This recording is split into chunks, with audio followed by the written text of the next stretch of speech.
안녕하십니까. 김세현 목사입니다. 오늘 계시록 11장을 여러분과 함께 나누기를 원합니다. 제가 생각한 것은 무엇이냐면 최고의 생명보험과 같은 그런 부분이다라고 생각이 되어집니다. 여러분, 우리 생명보험 같은 거 잘 아시잖아요. 그런 어떤 보장성 그런 것들인데요. 그거와 비교할 수 없는 저 천국에 대한 영원한 생명과 구원을 약속하시는 그런 최고의 생명보험과 같은 그런 모습을 우리에게 보여준다라고 저는 생각이 되어집니다.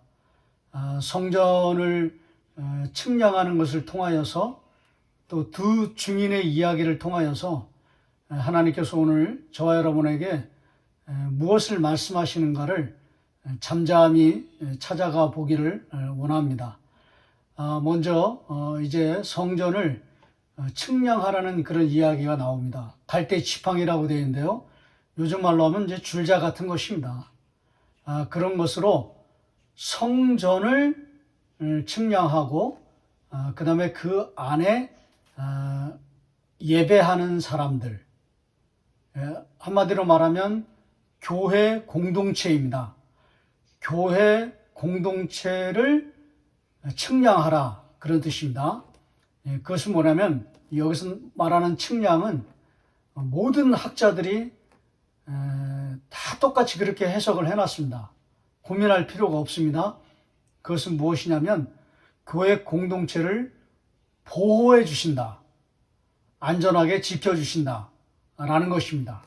또 그것을 알 수 있는 게 뭐냐면 성전과 그 성전 제단에 있는 그 하나님을 예배하는 사람들은 측량을 하되 또 측량하지 말아야 할 영역도 있습니다. 그건 뭐냐면 이방인의 뜰이라고 되어 있는데 거기는 세상 사람들, 또 이방인들의 구역입니다. 거긴 측량할 필요가 없다.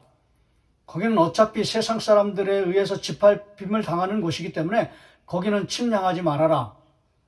그러나 성전과 제단에서 하나님을 예배하는 사람들은 측량해야 된다. 근데 그것이 성전과 그 제단에서 예배하는 사람들을 교회 공동체라고 해석을 하면서 그들을 안전하게 하나님께서 지켜주신다 라고 하는 의미를 보다 더 정확하게 이해하려면 스가랴서 4장 14절 말씀 보시면 됩니다. 거기 아주 정확하게 그렇게 설명이 되어 있습니다. 거기 아주 정확하게 말씀이 나와 있습니다. 거기 보시면 이 측량하는 것은 보호해 주시는 것이구나. 이제 그걸 분명하게 아주 선명하게 알 수가 있는 것이고요. 그래서 교회 공동체, 이게 두 증인이거든요. 교회 공동체를 하나님께서 안전하게 지켜주신다라는 것입니다. 그런데 이 교회 공동체가 이제 두 증인의 이야기로 이렇게 똑같은 의미인데 그림만 바뀌어서 그렇게 이제 두 번째 이야기로 흐릅니다. 이 두 증인이 두 감람나무라고 되어 있고 또 두 촛대라고 되어 있습니다. 그러니까 성전 공동체, 교회 공동체입니다. 이 두 증인의 이야기는. 근데 처음에는 울트라 파워, 이 교회 공동체가 강력한 그런 능력을, 어디서 나오는 능력이냐면 성령께서 주시는 능력입니다. 그런 능력을 통하여서 적대 세력들, 하나님을 믿지 못하게 하고 핍박하는 세력들, 보다 더 정확히 말씀드리면 하나님과 싸우는 세력들, 예수님을 믿지 못하게 하는 세력들, 그런 세력들과 맞서서 대결을 펼치는데요. 아주 강력한 능력을 행한다는 것입니다. 복음을 전하는 동안에 강력한 능력을 나타낸다는 것이다. 울트라 파워, 모세와 같이, 엘리야와 같이, 갈멜산에서 그 영적인 전투 여러분 아시잖아요. 뭐 두려워할 필요도 없잖아요. 뭐 어떻게든지 이기게 돼 있잖아요. 그 거짓 세력들과 맞서서 아주 강력하게 엘리야가 처참하게 그들을 치지 않습니까? 이제 그런 거하고 똑같이 또 모세도 애굽 사람들을 치지 않습니까? 강력한 능력이거든요. 울트라 파워 그런 걸 보여주거든요. 그런 컨셉이에요. 그런 것을 보여주는데 두 증인이 그런 놀라운 능력을 하나님께서 덧입혀 주셨다라는 것이죠. 근데 약간의 문제가 있습니다. 그건 뭐냐면 고난을 받아요. 예수님처럼 똑같이 그 십자가의 길을 걸어갑니다. 누가요? 두 증인의 모습이, 이야기가 그렇게 똑같이 갑니다. 그래서 그 적대 세력들, 그 악의 축이라고 되어 있고요. 또 지난번에는 뭐 황충이라고 제가 말씀드렸는데 똑같은 거예요. 그런 어둠의 세력들. 사단은 계시록에서는 이두 체제입니다. 이분 체제입니다. 사탄이 있고요. 그게 최고 우두머리예요. 그 다음에 그를 따르는 그 사탄의 하수인들 또는 졸개들, 그게 어둠의 세력이에요. 사탄과 어둠의 세력.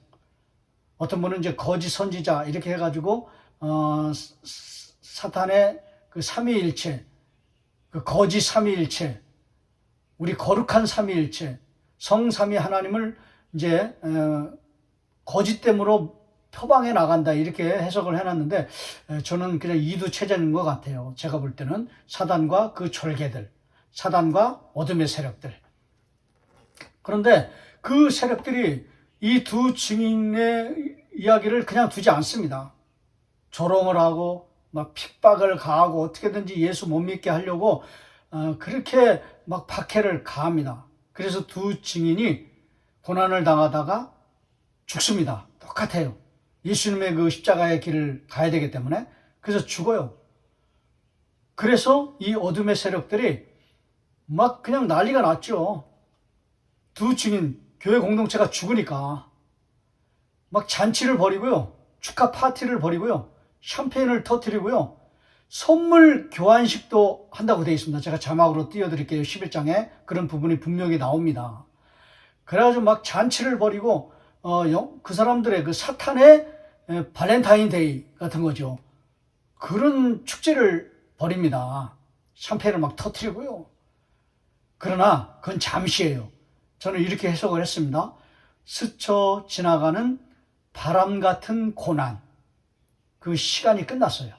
그게 이제 42개월, 1260일. 그 다음에 그 다니엘서에 한때, 두때, 반때. 그게 3년 6개월이거든요. 그 똑같은 거예요. 42개월이. 그 다음에 1260일. 그 다음에 한때, 두때, 반때. 이런 게 다 하나님의 백성들이 스쳐 지나가는 고난을 받는 그런 한시적인 그런 시간이에요. 그런 과정이에요. 그냥 짧은 거예요. 어떤 사람은 이걸 영적 전쟁이라고 해석을 해놨어요. 왜냐하면 너무 깊이 하나님의 백성들이 고난을 당한다 이렇게 해석을 하기 때문에 저는 영적 전쟁이라고 생각하지 않습니다. 이거는 그냥 잠시 스쳐 지나가는 고난이에요. 영적 전쟁은 이제 다음 주에 12장의 용과 여자의 이야기가 진짜 영적 전쟁이거든요. 그 이야기를 이제 나누겠습니다. 왜냐하면 그 발람 선지자, 그 선지자의 그 이면에 여러분 나귀 이야기 아시잖아요. 나귀 우화. 제가 사사기 하면서 말씀드렸잖아요. 나귀가 발람을 태우고 가다가 어느 순간에는 안 가는 거예요. 막 끝까지 안 가는 거예요. 나중에 알고 봤지만 발람은 보지 못했지만 거기 천사가 길을 막고 칼을 들고 발람을 죽이려고 하고 있었지 않습니까? 육안으로 보이는 그 육의 세계 너머에 영적인 세계가 있다는 거죠. 불행히도 나귀가 그걸 봤다는 거예요. 발람이 봐야 되는데. 이제 그런 영적 전투가 이제 다음에 할 계시록 12장에 나오거든요. 여러분 그 부분도 놓치지 말고 보셔야 되는데요. 오늘은 뭐 영적 전투는 아닙니다. 왜냐면 깊은 고난이 아니기 때문에. 아주 막 꽉 막힌 그런 터널이 아니기 때문에. 동굴과 같은 것이 아니기 때문에. 그냥 터널이에요. 들어가는 곳은 있지만, 들어가는 곳이 있고 또 나가는 곳이 있잖아요. 빠져나오기만 하면 되는 거거든요. 그래서 저는 잠시 스쳐 지나가는 바람과 같은 고난이다. 이렇게 생각을 하거든요. 이제 그 기간이 끝났어요. 두 증인, 어떻게 됐을까요? 교회 공동체, 하나님의 백성 공동체, 예수님의 길을 똑같이 걸어간다고 그랬잖아요. 여러분, 이게 힌트입니다. 그럼 어떻게 돼요? 부활이 일어납니다. 그리고 승천의 이야기가 나옵니다. 11절 3일 반 후에 하나님께로부터 생기가 성령이거든요. 그들 속에 들어가매 그들이 발로 일어서니 살아나는 거예요. 구경하는 자들이 크게 두려워하더라. 이게 부활이에요. 부활. 그 다음에 12절 하늘로부터 큰 음성이 있어 이리로 올라오라 함을 그들이 듣고 구름을 타고 하늘로 올라가니 그들의 원수들도 구경하더라. 승천이요. 부활과 승천입니다. 예수님의 길을 똑같이 따라가요. 두 증인의 부활의 이야기가 오늘 계시록 11장에 나오는 것입니다. 고난은 짧은 거예요. 그런데 더 큰 이야기가 뭐냐면, 더 놀라운 광경이 무엇이냐면 부활과 승천입니다. 여러분, 우리가 부활절에 그 복음서에 나오는 그 부활의 이야기는 여러분이 참 많이 들어보셨을 텐데요. 두 증인의 부활이 있다는 걸 여러분 아십니까? 좀 생소하시죠? 잘 모르셨죠? 좀 놀랍죠? 계시록 11장에는 놀랍게도 두 증인의 부활의 이야기가 있다는 거예요. 이런 부활도 있다는 것이죠. 이거는 교회 공동체 전체의 부활입니다. 승천입니다. 그 다음에 내용은 무엇으로 이어지냐면 감격적인 예배와 찬양으로 이렇게 클라이막스를 마치게 되는 것입니다. 그것이 이제 10절 말씀 보시면 일곱째 천사가 나팔을 불매 하늘에 큰 음성들이 나서 이르되 세상 나라가 우리 주와 그의 그리스도의 나라가 되어 그가 세세토록 왕노릇 하시리로다. 놀라운 그 구원의 감격, 찬양, 예배, 천상의 예배, 감격의 예배가 영광스럽게 일어나고 있는 것입니다. 16절에 보시면 하나님 앞에서 자기 보좌에 앉아있던 24 장로가 엎드려 얼굴을 땅에 대고 하나님께 경배하여 이르되 4장 5장에서는 면류관을 쓰고 있다가 그것을 벗어들이면서 하나님을 찬양했던 24 장로들이 교회 공동체입니다. 그 장로들이 여기서는 얼굴을 땅에 대고 이사야처럼 하나님께 경배하여 이르되 감사하옵나니 옛적에도 계셨고 지금도 계신 주 하나님 곧 전능하신 이여 친히 큰 권능을 잡으시고 왕노릇 하시도다. 영광스러운 하나님을, 높으신 하나님을, 위대하신 하나님을, 성삼위 일체 하나님을 찬양하고 있다는 것이죠. 구원의 감격입니다. 계시록은요, 고난도 있고 핍박도 있고 그렇지만 이런 감격이 더 크다는 것이죠. 여러분, 카타콤 성도들을 생각해 보십시오. 그들이 얼마나 큰 위로가 됐을까요? 거기서 지금 말할 수 없는 그런 핍박 가운데 들어가 있다고 말씀드렸잖아요. 그분들 중에는 이제 담대하게 내가 순교해야 되겠다, 그렇게 결단한 그런 분들도 계시지만 갈팡질팡하는 분들도 분명히 계셨을 것입니다. 이러지도 못하고 저러지도 못하고 뭐 눈치를 보아하니 뭐 따라가긴 따라가야 되겠고, 그러나 마음의 준비는 없고 마음은 제대로 잡히지도 않고, 내가 정말 순교할 수 있는가? 조용히 자기한테 물어보니까 자신이 없는 거예요. 확신이 없는 거예요. 난 이 길을 못 가겠다. 배도의 길을 걸어갈 수도 있겠구나. 로마의 황제가 야훼의 십이다 이렇게 할 수밖에 없겠구나. 나는 안 되겠구나.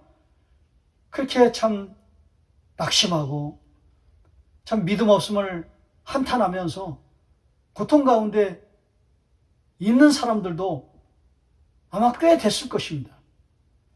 그런 사람들에게 얘들아, 너희들 지금 그렇게 무서워하는 거, 그렇게 두려워하는 거 내가 잘 안다. 걱정하지 마. 내가 너희들에게 힘을 줄 거야. 능력을 줄 거야. 두 증인처럼 울트라 파워 그런 것만 있는 게 아니라 그들도 고난당하고 죽은 것처럼 너희들도 그런 자리에 들어갈 거야. 그러나 내가 힘을 줄게. 담대함을 가져라. 능력을 가져라. 힘을 내라. 이렇게 말씀하시면서 고난은 잠깐이다. 그러나 장차 너희들을 누릴 영광은 좋게 비교할 수 없는 것이다. 할 때 마음에 굉장한 울림이 일어났을 것입니다. 눈물을 철철 흘리면서 감격하면서 자기들도 결단을 하고 결심을 하고 주는 저희들이 믿음이 없었습니다. 잠시 흔들렸습니다. 아니 많이 흔들렸습니다. 깊이 흔들렸습니다. 두께가 두껍게 흔들렸습니다. 저희들이 바보 같았습니다. 근데 이 두 증인이 죽은 것 같았다가 죽었다가 다시 부활하고 승천한다는 이 모습을 보면서 사도 요한 선생님이 이걸 읽어주실 때 우리는 알았습니다. 아, 우리도 이렇게 되는구나. 이런 길을 가게 돼 있구나. 우리도 부활하는 거구나. 우리도 승천하게 되는구나. 그럼 우리도 이 길을 가야 되겠구나. 그러면서 하나님 앞에 결국은 찬양하고 예배하면서 우리도 힘있게 담대하게 순교의 길을, 십자가의 길, 순교자의 삶을 살겠습니다. 라고 그들이 결단하지 않았을까. 저는 그런 상상을 하게 됩니다. 사랑하신 여러분, 계시록 11장은 놀라운 보호와 능력과 고난은 잠깐이고 말할 수 없는 큰 영광과 예배와 감격이 있는 그런 새참 세 번째 두 증인의 이야기, 감격적인 그런 메시지가 있는 그런 장입니다. 여기서 분명한 것은 무엇이냐면 이들 모두가 다 구원의 확신 가운데 들어가게 되었다는 것이죠. 여러분, 그 홍수철이라고 하는 그 가수 있잖아요. 그분도 예수님을 잘 안 믿었대요. 그냥 그 연예인이니까 그냥 세상의 향락에 쾌락에 빠져가지고 그냥 바보 같은 그런 삶을 살았다고 그래요. 방탕한 길이라고 했는데 자기가 자기를 표현할 때 방탕한 길을 따라갔다고 그러거든요. 그 뒤에는 어둠의 세력이 분명히 있습니다. 황충들의 세력이, 사단의 졸개들이 그들을 유혹하는 거죠. 제가 유혹이라고 말씀드렸어요. 미혹이 아니에요. 유혹이에요, 유혹. 끌고 가는 거죠. 쾌락의 길을, 방탕의 길을. 정신없이 그 길을 따라가다가 굉장한 어려움에 빠져가지고 헤어나오지 못하고 있다가 빚을 많이 져가지고 자살해야 되겠다. 그렇게 이제 생각하고 이제 운전하고 이렇게 길을 가고 있었는데 갑자기 햇빛이 확 비치면서 사도 바울과 같이 사울과 같이 사도행전 9장에 나오는 그 강렬한 빛이 비치더래요. 그 자기는 지금 모르는 거죠. 예수 안 믿을 때니까. 나중에 알고 보니까 이제 사울과 같은 그런 체험을 한 거죠. 그래서 막 심령이 완전히 뒤집어지는 그런 이성적으로는 도저히 설명이 안 되는 그런 경이로운 그런 경험을 했답니다. 그러면서 그 성령님께서 이제 만나주시는 거죠. 자기가 눈물이 막 철철 흐르면서 자기가 죄인이라는 그런 생각을 처음으로 하게 되었답니다. 아, 난 죄인이다. 아니, 죄를 많이 지은 사람이다. 그러면서 막 회개가 터지고, 그리고 그대로 바로 교회로 찾아가서 이렇게 예수님을 믿게 되었다고 그런 고백을 제가 들은 적이 있습니다. 저도 학생 때, 대학생 때 이제 수련회를 갔는데요. 2박 3일 동안 아무 변화가 없었습니다. 근데 이제 마지막 날 를 보낼 때인데요. 왜 이렇게 꼭 마지막 날에 역사가 일어나는지 모르겠습니다. 마지막 날 이제 기도하는데 저도 그런 경험을 했습니다. 물론 이제 그 전에 이제 뭐 첫째 날, 둘째 날, 막 저녁 때까지 뭐 별 변화가 없었어요.